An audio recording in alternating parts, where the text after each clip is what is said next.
संसद के मानसून सत्र का पहला ही दिन बड़े सियासी शौक के साथ शुरू हुआ। 21 जुलाई की रात जगदीप धनखड़ के उपराष्ट्रपति पद के इस्तीफे देने की खबर आई और सुबह राष्ट्रपति द्रौपदी मुर्मू ने जगदीप धनखड़ का इस्तीफा स्वीकार कर लिया। गृह मंत्रालय ने इसे लेकर अधिसूचना भी जारी कर दी है। अब चुनाव आयोग ने जल्द से जल्द उपराष्ट्रपति चुनाव की बात कही है। चुनाव आयोग ने उपराष्ट्रपति चुनाव की तैयारियां शुरू कर दी है और इसको लेकर अटकलों का बाजार भी गर्म हो गया है कि जगदीप धनखड़ की जगह कौन लेगा, अगला उपराष्ट्रपति कौन होगा। नमस्कार, मैं हूं आपके साथ ममता तिवारी। आप देख रहे हैं न्यूज़ 18 का डिजिटल प्लेटफॉर्म। उपराष्ट्रपति जगदीप धनखड़ के इस्तीफे देने के 3 दिनों के भीतर निर्वाचन आयोग ने इस पद के लिए चुनाव प्रक्रिया की शुरुआत कर दी है। चुनाव की तारीख जल्द घोषित की जाएंगी। इस बीच बीजेपी इस पद के लिए अपनी विचारधारा के प्रति समर्पित कार्यकर्ता को उम्मीदवार बना सकती है। कांग्रेस के नेता उपराष्ट्रपति चुनाव में विपक्ष की ओर से संयुक्त उम्मीदवार उतारने के संकेत दे रहे हैं। इसे सत्ता पक्ष और विपक्ष के बीच टकराव के नए दौर का संकेत भी माना जा रहा है। कांग्रेस के एक वरिष्ठ नेता ने कहा है कि ये चुनाव की प्रक्रिया नहीं, वैचारिक लड़ाई है। हम सरकार के कदम का इंतजार कर रहे हैं और इंडिया ब्लॉक ही नहीं, इससे बाहर के विपक्षी दलों से भी बातचीत कर रहे हैं। कांग्रेस सूत्रों का यह भी दावा है कि उपराष्ट्रपति पद से जगदीप धनखड़ का इस्तीफा सामान्य नहीं है। कांग्रेस सूत्रों का यह भी कहना है कि ना फेयरवेल हुआ, ना ही फेयरवेल स्पीच, बस अचानक एग्जिट हो गई। राज्यसभा में विपक्ष के नेता और कांग्रेस के अध्यक्ष मल्लिकार्जुन खड़गे ने जगदीप धनखड़ से शिष्टाचार वार्ता की। कांग्रेस का मानना है कि राज्यसभा में विपक्ष की राजनीति से जो राजनीतिक तूफान आया, उसमें फंसकर जगदीप धनखड़ ने इस्तीफा दिया है।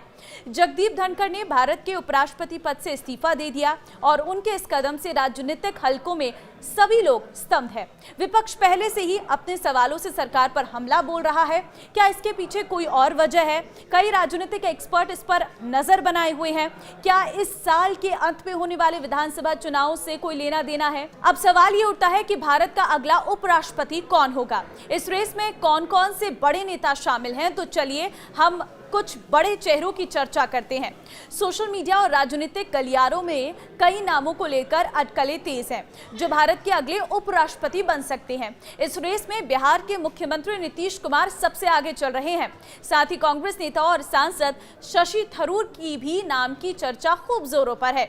इस रेस में जेडीयू सांसद हरिवंश नारायण सिंह को भी पहली पसंद बताया जा रहा है। सोशल मीडिया पर कई नाम चल रहे हैं। कयास लगाए जा रहे हैं कि धनखड़ का उत्तराधिकारी आखिर कौन होगा। सोशल मीडिया पर या फिर इंटरनेट पर इस बात की जोरदार चर्चा हो रही है कि नीतीश कुमार अगले उपराष्ट्रपति हो सकते हैं।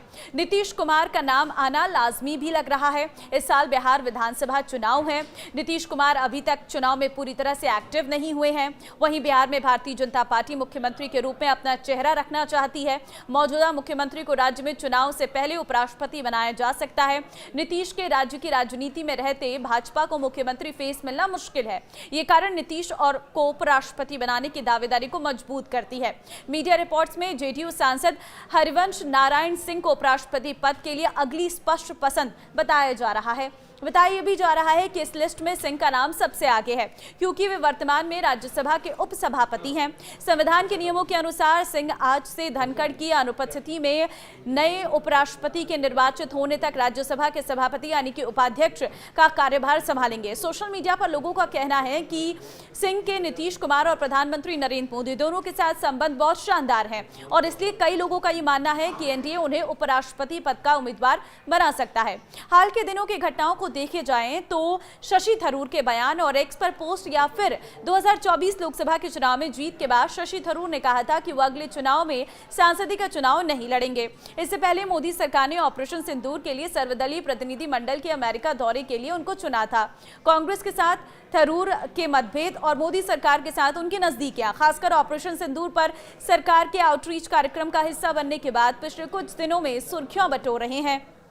एक वरिष्ठ पत्रकार ने एक्स पर लिखा है कि एनडीए के 2 प्रमुख केंद्रीय मंत्री और शशि थरूर उपराष्ट्रपति पद के संभावित दावेदार हैं। आरिफ मोहम्मद खान इस समय बिहार के राज्यपाल हैं, केरल के पूर्व राज्यपाल रह चुके हैं। वो एक चर्चित और मुखर राजनेता के रूप में जाने जाते हैं। उनकी दिल्ली की यात्रा और राजनीतिक अस्थिर राजनीति में उनकी सक्रियता ने भाजपा और एनडीए गठबंधन के भीतर ये संभावना जताई है कि भाजपा नेतृत्व अपने प्रतिनिधित्व और छवि को देखते हुए ऐसे नामों पर विचार कर सकती है जो संविधान, धर्म निरपेक्षता और सार्वजनिक संवाद के मामलों में संतुलन बना सके। तो आरिफ मोहम्मद खान की छवि एक लिबरल मुस्लिम की रही है, जिन्होंने इतिहास में शाहबानो मामले में कांग्रेस से दूरी बनाई और मुस्लिम महिलाओं के अधिकारों की आवाज उठाई है। हालांकि राजनीतिक के जानकारों का यह भी मानना है कि बीजेपी इस पर अपनी ही पार्टी के किसी वरिष्ठ और अनुभवी नेता पर दांव खेल सकती है। ऐसे में उपराष्ट्रपति की रेस में कुछ और नाम भी ऐसे हैं जो चर्चाओं में हैं। अगर बीजेपी अपने ही दल से किसी को नेता बनाती है, उपराष्ट्रपति बनाती है, तो उसमें थावरचंद गहलोत ये एक नाम है, क्योंकि बीजेपी के वरिष्ठ नेता और दलित समुदाय के प्रमुख चेहरों में से एक है। दूसरा नाम है ओम प्रकाश माथुर, राजस्थान से ताल्लुक रखने वाले बीजेपी के वरिष्ठ नेता हैं, फिलहाल सिक्किम के राज्यपाल हैं। 2025 के बिहार विधानसभा चुनाव को देखते हुए रमा देवी का नाम भी उपराष्ट्रपति पद के लिए चर्चा में है।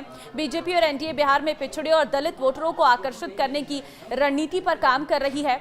उपराष्ट्रपति पद के लिए संभावित उम्मीदवारों की रेस में सबसे नया नाम है रामनाथ ठाकुर का। हाल ही में जेपी नड्डा से मुलाकात के बाद रामनाथ ठाकुर के नाम की चर्चा तेज हो गई है, लेकिन संख्या फैक्टर क्या है वो भी आप जान लीजिए। सूत्रों की माने तो लोकसभा की वैसे तो कुल संख्या सदस्य 543 सदस्यों की है, लेकिन बसीरघाट बंगाल लोकसभा सीट के रिक्त होने से लोकसभा के मौजूदा कुल संख्या 542 है।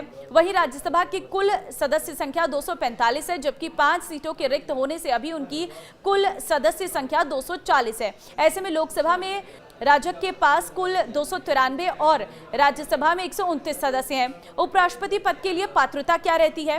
तो उपराष्ट्रपति पद के लिए चुनाव लड़ने वाले व्यक्ति को भारत का नागरिक होना चाहिए, कम से कम 35 वर्ष का होना चाहिए, राज्यसभा के लिए निर्वाचित होने के योग्य होना चाहिए और किसी भी संसदीय क्षेत्र में मतदाता के रूप में पंजीकृत होना चाहिए। उन्हें राष्ट्रपति, राज्यपाल या मंत्री जैसे पदों को छोड़कर केंद्र या राज्य सरकार के अधीन किसी भी लाभ के पद पर नहीं होना चाहिए।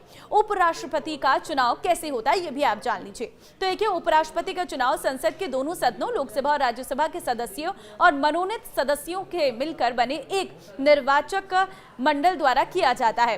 राष्ट्रपति चुनाव के विपरीत इसमें राज्य विधानसभाएं भाग नहीं लेंगी। ये चुनाव संसद भवन में आनुपातिक प्रतिनिधित्व प्रणाली के अनुसार गुप्त मतदान द्वारा सिंगल ट्रांसफरेबल वोट के माध्यम से किया जाता है। प्रत्येक सांसद उम्मीदवारों को वरीयता क्रम के हिसाब से वोट डालता है। निर्वाचित होने के लिए किसी उम्मीदवार को न्यूनतम आवश्यक मतों की संख्या प्राप्त करनी होती है, जिसे कोटा कहा जाता है। इसकी गणना कुल वैध मतों की संख्या को 2 से विभाजित करके और 1 जोड़कर की जाती है। यदि पहले चरण में कोई भी उम्मीदवार कोटा पार नहीं करता है तो सबसे कम प्रथम वरीयता वाले मत पाने वाले उम्मीदवार को हटा दिया जाता है और उनके मत द्वितीय वरीयता के आधार पर शेष उम्मीदवारों को हस्तांतरित कर दिए जाते हैं। ये प्रक्रिया तब तक जारी रहती है जब तक कि एक उम्मीदवार कोटा पार नहीं कर लेता है। अब जो नाम मैंने आपको बताया, इनमें से आपको क्या लगता है कि उपराष्ट्रपति का पद किसे मिलना चाहिए? मुझे कमेंट में जरूर बताना। नमस्कार।